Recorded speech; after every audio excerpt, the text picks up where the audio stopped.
I would like to welcome him personally to the stage, also on behalf of Middle Karate. He's Dr. Irshad, one of my students, and he was very kind to give you an enlightening session about how martial arts can help you in stress management. Doctor, the stage is for you. Thank you. Thank you very much. Well, what the sensei didn't tell you is, aside from being a doctor, my specialty is in psychiatry. Having said that, I was sitting here and watching the oath ceremony, and I was really inspired by this young, energetic youths and the older people as well, getting their belts. Now, I am older than all of them, but when looking at them, my eyes are filled with hope that hopefully one day I too will be standing here and getting that belt, black belt. Okay, so let's start about karate. Now, I can't go to explain everything, but I'll start off by explaining one part of karate. What happens is, when we come to the dojo, when we are ready, the first thing we start off with is the meditation. It's not truly the meditation, but it's because it's a very short time, and you can't reach that stage of meditation in that short time that you have. But you get your body relaxed. So we talk about relaxation as such. We get our body relaxed. But what happens when we are relaxing ourselves? What happens to the mind? What happens to the brain? You see, our brain is controlled by waves. Like when we are thinking, like right now, there are certain kind of waves going on in my brain. And when we are rested, and when we are about to sleep, and when we are sleeping, there are different kinds of brain waves. If those of you who are in physics, the youngsters, or those of you who are in engineering or IT guys, will probably know what I mean by waves, because we talk about frequencies, right? There's high frequencies, there's low frequencies. So we give them names, we give them Greek names. Like right now, our brain, my brain wave at this point would probably be, I'm on the beta wavelength, okay? So that's a certain kind of frequency. But when I would be sitting and relaxing, and when I'm just in that mode of when I'm about to drift, my brain would go into a mode called alpha. Now, the alpha are the low waves. Now, why am I saying all this? Well, let me tell you what alpha does to you. See, alpha is used when you're alert. It helps with the concentrations. It helps with the memory of stuff. So let's take an example.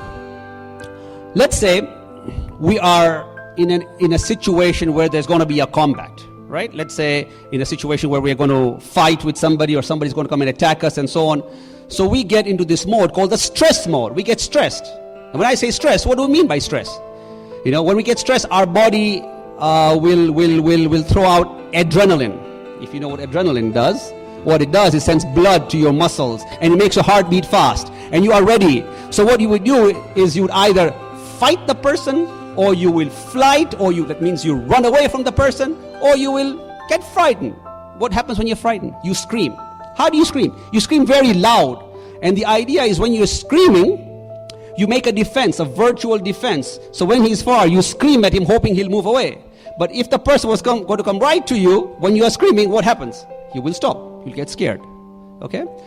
If you're going to fight, you're going to fight with him with all the force. And you keep on hitting him, with all the might that you have. Continue that for about half a minute of hitting a person. After half a minute, the person is tired. He's spent more than half of his energy getting tired. Right? Fighting. If he's running, he'll run so fast that he'll run with the fastest speed as fast as he can. But after half a minute, then he's tired. So what do they teach in karate? In karate, they teach you first to relax. So when you're relaxed, your brain goes into alpha mode. And what are you doing? You are watching the person. So when you're watching, you are alert. That's one component. You are focused. That's the second component. Okay? You are concentrating on your opponent, and you are calculating. Why are we calculating? Because when he's going to hit you, you're not going to hit him when he's hitting you. You will either move aside, or you will block. All right? And you will look for a weak spot where you can strike at him. Now, the strike won't be very hard, because you're going to strike and come back into your defense mode again. That means you are going to expend lesser energy than the attacker. When you expend lesser energy in the attacker, if the attacker has already got any more energy left, if he comes and hits you again, by the time he has tried the second round, he is finished. So who has performed better? Who has more energy to continue? The person who is relaxed, the person who has learned relaxation from karate. Let me give you another example. Now, coming on the stage, and if a person is asked, why don't you come and give a talk in front of people? Now, some people have stage phobia. What happens in that case? When you ask a person, why don't you come and speak? And he says, look, I can't speak. You ask him why. He says, when I go to speak, my hands start shaking, my feet start shaking. I feel tingling and numbing sensations in my fingers and in my lips. And when I go to speak, I can't speak. Right? Now, if that person, knowing that he's going to have this stage fright, and usually the stage fright lasts not for too long, it lasts for the initial part of your talk. So initially you can't speak, you mumble, you go and say after about half a minute you start getting relaxed and your speech becomes better and you're able to talk better. So it's for the first few seconds, let's say like 30-40 seconds, that you're initially very nervous, or for the first minute, let's say. Now, in this case, if the person if the person could have used the relaxation techniques that he learned in karate, he would keep his mind, he would go into the alpha mode, he would be more alert, and when he's alert, he's able to think better, he's able to talk better, he'll hear the words better, and his speech would be better. And for the first 30 seconds, if he has gone beyond that level of stress, then the rest of the speech becomes easy. Another example. Now, I'll take the example of the Olympics, because next Olympics we're going to have karate in the Olympics. What happens in the Olympics? First of all, who from you, I can't see the crowd very well because of the lights here, but if I can see a show of hands, how many of you watch Olympics or love to watch Olympics? I've got a few people over here, a few hands over here. If I can see them, more hands. Now, what is interesting about Olympics? If I ask people, what do you like the most? Many of them will say, I like the sprint, the 100-meter sprint. Why? Because Usain Bolt is the one who is running, and Usain Bolt, we know, has won about 12 gold medals, just Olympic gold medals. The others, we're not talking about that. All right. So many people like Usain Bolt. A lot of people, if I see, I can guess they're probably from India. They probably will tell me I like wrestling because they did very well in wrestling. The women wrestling champion, they got a medal, right? So many people will be, interested now in watching more wrestling. Yet, if you look at these athletes who are performing, who knows Michael Phelps? Michael Phelps has won 23 gold medals. He's an American swimmer. 23 gold medals, Olympic gold medals, not counting the others. What do they do? If you watch them before the race is going to start, they'll have their heads, they'll have their headphones in their heads, and then they're walking or either hitting themselves like that. The music that they are listening to is similar to what one we call Baroque. Baroque will work with the heart rate, but there's also certain music which puts your brain into alpha mode, because with relaxation it is shown, and with you are more alert and you can perform better. It's called peak performance. In fact, it's this kind of mode, it's this kind of mode that makes the exceptional athletes different from the regular athletes. So this is what they do. You watch Usain Bolt, he'll be hitting his face and so on. He'll before the race, if you look at Michael Phelps, he'll be hitting his muscles and just his mind, he's not paying attention to anybody, but it's the music that is putting his mind into alpha mode. Look at the long jumpers or the high jumpers. The high jumpers will look at the pole, and then they'll imagine themselves, and you'll see them talking to themselves and then going like this. And you think, what are they doing? In fact, that's called visual imagery. They are visualizing the fact that they are going and jumping over the pole, and they're succeeding. This also helps to bring about a peak performance in those athletes. So they visualize the whole event, they put the mind into relaxation mode, put themselves into alpha, and then they would do the event. Lastly, a lot of kids here have exams. Now, you guys know how exams are, On the last day, you want to study everything. So what? You have either your coffee, or nowadays they use Red Bull. Now, you guys keep away from Red Bull. Red Bull isn't a great drink to be drinking. It's not a recreational drink. It's not something that you want to do it every day. And if you can keep it away, keep it totally out of your system, it's even better. However, in the exam, they'll be drinking so that they are already in the charge mode. They're awake. They're going to study, and they start reading. They'll read one page. They'll read 2 or 3 lines. They'll close close the book, they'll memorize that, and then they go back to the other 3 lines.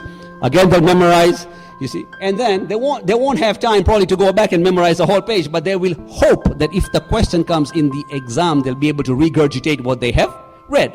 Because the last day, they haven't slept the whole night. They're going to read the whole night, study the whole night. Now, sleep has its own science. We can't talk about sleep right now because we don't have that much time. But sleep has its own science. And sleep is very important before the exam. But because many people are stressed, the stress level goes high, the Red Bull is working, the exam study is going high, they feel they're going at a very good pace. By the time the exam comes, they are exhausted, but they are awake. They are ready to see the paper. The moment the paper comes, they look at the first question, they know they've read it, but the moment they go to write, what happens? Memory block. Can't remember. Now they get anxiety, they get nervous. The stress level goes up, they can't remember, they try to think hard. The harder they think, the more block they get. So what happens? And then at some point in time in the exam, they start remembering one word, and as the one word comes, the flow starts coming, they start writing really quick. And when they write really quick, now the time is up. They couldn't finish. Yeah. Well, they get the results. When the results come, it's either just a low pass or a high fail. What happens then when the person sees fail in their exam? He goes, oh my God. That's when the time they start feeling that they are worthless, they are not good enough, they are not good. And if they want to go and become engineers or lawyers, they're not good enough to be lawyers and so on. Not only that, when the parents see the results, they say, man, I'm sending my son for extra tuitions. I'm feeding him the best food. I'm giving him all the books that he needs. And yet he's not producing very well. So he's not smart enough. Now let me take the word smart out, because smart has a different definition. You know, we can't define smartness, but we can use the word intelligence. Does intelligence correlate with the exam results? Mainly not, unless a person has intellectual deficiency, which I can't talk about right now. But a person of normal intelligence, that does not correlate with the exam results. If that person was going to take that paper home, and he was going to have a good sleep, he was going to have a good meal, he was going to sit on the sofa with his legs up, you know, and have the paper, his performance will probably be much better than what it was then. Now, if that person was able to sleep as well, and then before he went to the exam, he was going to relax, put his brain into the alpha mode, use the training that he got in karate into his exam, his performance would be way better than it was when he was stressed. So, ladies and gentlemen, if the training in karate, okay, I'm just talking about the first part right now, not talking about the other things, the discipline and so on, you already saw right here. But that first part, if he's going to implement it well in his life, the success rate is going to be higher, and that you will see. And with that, ladies and gentlemen, I will thank you for your attention. Thank you very much, and I'll give this mic back before you all fall asleep. Thank you.